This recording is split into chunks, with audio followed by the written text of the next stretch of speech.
εκεί πέρα οι καταγγελίες ήταν σοκαριστικές, ότι οι αστυνομικοί κάνανε χρήση μιας ηλεκτρικής συσκευής, άλλων στα πόδια, άλλων στο σώμα και ενός στα γεννητικά όργανα.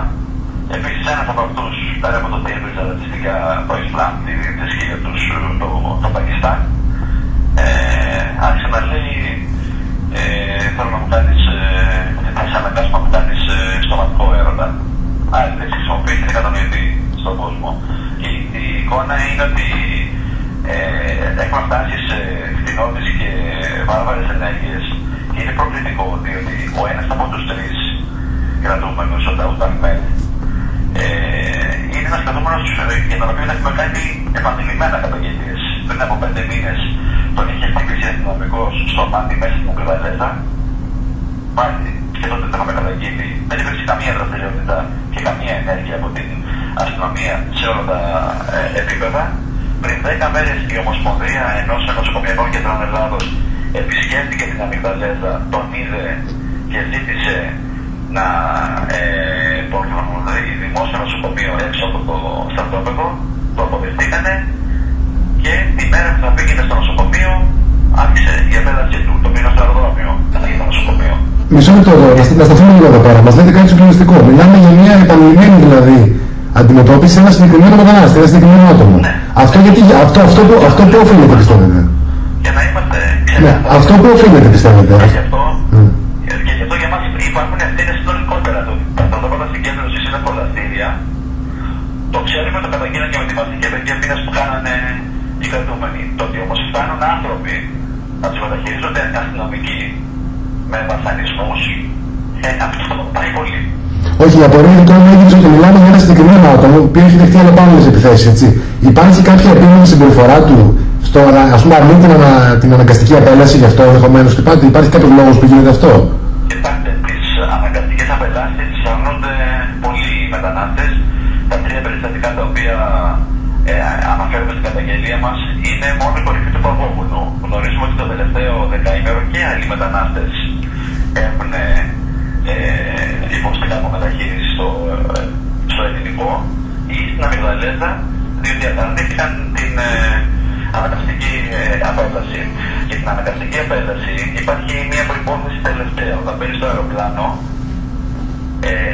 χρειάζεται να υπογράψεις ότι μπαίνεις με τη θέλησή σου.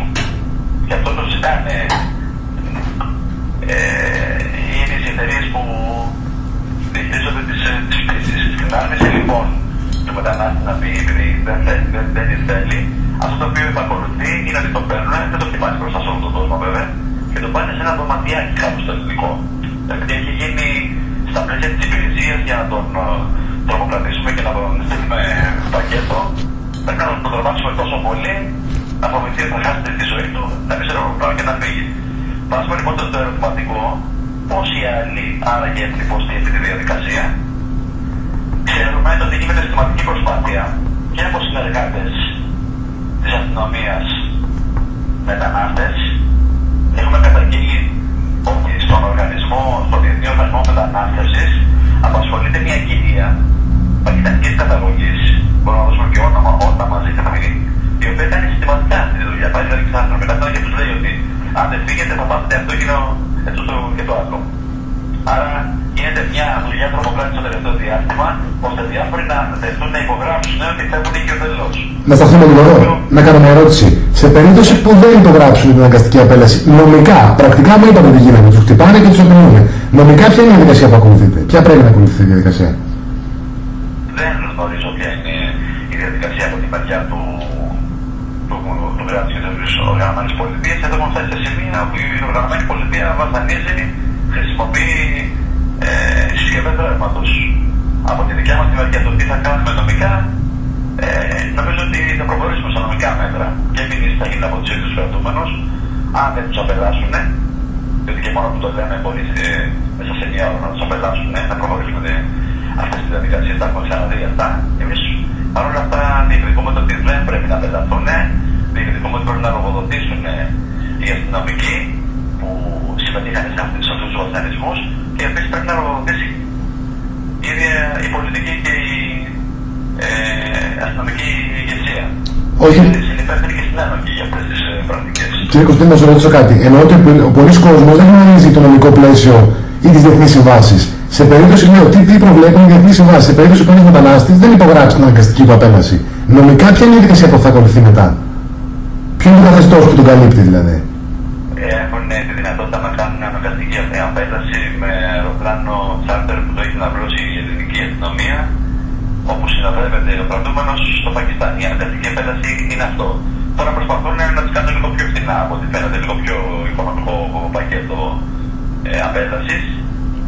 Και αυτή είναι η διαφορά, ότι η αναγκαστική απέλαση μπορεί να γίνει με αεροπλάνο τσάρτερ, όπου υπάρχει συνοδεία του αστυνομικού και εκεί δεν μπορεί να αρνηθεί η εταιρεία, δεν μπορεί να αρνηθεί ο πιλότος. Και εκεί που είναι ασυνόδευτος έχει το δικαίωμα να αρνηθεί. Να ρωτήσω κατά κόμμα, μιλήσατε για μια επίσκεψη στον χώρο του ελληνικού. Είναι μια εθνοτυπικού τύπου επίσκεψη, δηλαδή εσείς κάνετε συχνά τις επισκέψεις, ή έχετε κάποια καταγγελία συγκεκριμένη αυτή τη φορά που πήγατε? Εμείς ζητήσαμε να συναντηθούμε με τους ανθρώπους που κάνουν αυτές τις καταγγελίες, ώστε να δούμε από πρώτο χέρι. Γνωρίζαμε τις καταγγελίες τους, δεν τις δημοσιοποιήσαμε ως ΚΕΡΦΑ, διότι ήταν συγκλονιστικές. Και είπαμε ότι δεν μπορούμε να δώσουμε μια ανακοίνωση προφορικές καταγγελίες ανθρώπων που δεν τους βλέπουμε και που δεν υπάρχει κάποιοι άλλοι να είναι μπροστά, ώστε να είναι γνωστές όχι μόνο σε δύο εκπροσώπους της ΚΕΡΦΑ, αλλά και σε άλλους. Άρα αυτό έγινε ενώπιον του αντιδήμαρχου του ελληνικού, άκουσε και είδε κάποια από τα περιστατικά. Προφανώς έγινε και αναγκαστικά με την παρουσία του διοικητή του ελληνικού. Έτσι, ο οποίος και ο ίδιος ρώτησε τι είδους συσκευή είναι αυτή που σας βάζουν με το ρεύμα και δεν γράψανε. Στην καταγγελία σας μιλάτε για πρόκληση σε σωματικό σεξ. Να κάνω μια ερώτηση. Πολλοί κόσμος αναρωτιέται, τις γυναίκες μετανάστριες, κάποιες από Αφρική, από διάφορες χώρες, υπάρχουν καταγγελίες για απόπειρες βιασμού, για σεξουαλική κακοποίηση από αστυνομικούς? Ναι, κοιτάξτε, δεν έχουμε συγκεκριμένη καταγγελία. Δεν έχουμε και αυτή τη στιγμή η στρατιωτική πλειοψηφία των κρατούμενων είναι άντρες, δεν έχουμε μεγάλο αριθμό γυναικών, δεν γνωρίζω αρκετά πόσες είναι, αλλά είναι. Ωστόσο, στην ΚΕΡΦΑ δεν έχει έρθει συγκεκριμένη καταγγελία. Σε άλλες εποχές υπήρξαν. Να ρωτήσω κάτι τελευταίο.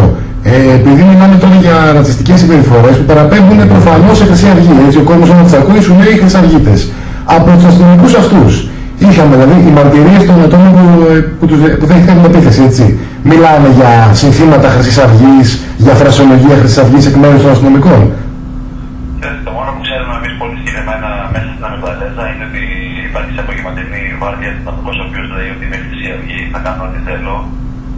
Και αυτό είναι ένα φαινόμενο που το έχουμε καταγγείλει επανειλημμένα. Αυτός έχει συμμετάσχει και σε ξυλοδαρμούς. Έτσι, είναι γνωστό αυτό ως γεγονός στην Αμυγδαλέζα. Όμως είναι γνωστό ότι πάρα πολλοί αστυνομικοί είναι με τη Χρυσή Αυγή.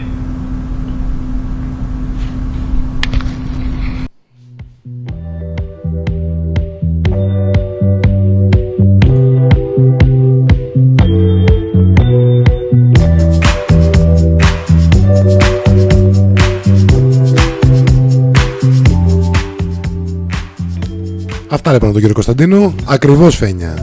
Τους εκβιάζουν και φοβούνται.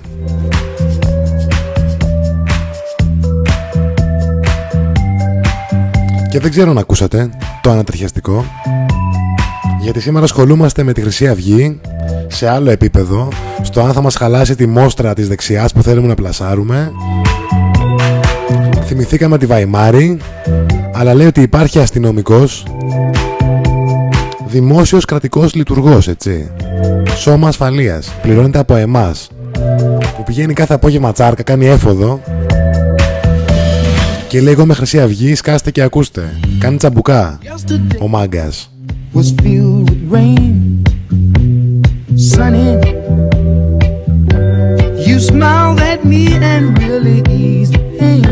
Λοιπόν, έχει δίκιο η Φένια.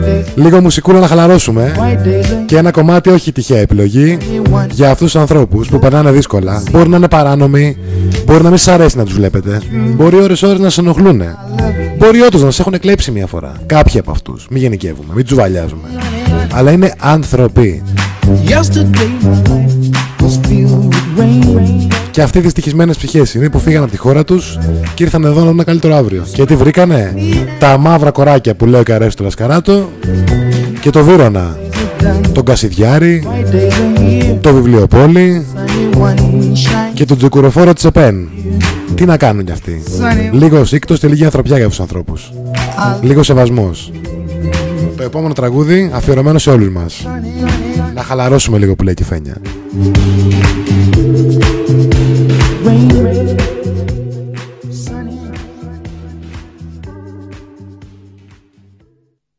Τώρα μαζί με τους Απουριμάκ, ο Λουκιανός Κυλαϊδόνης.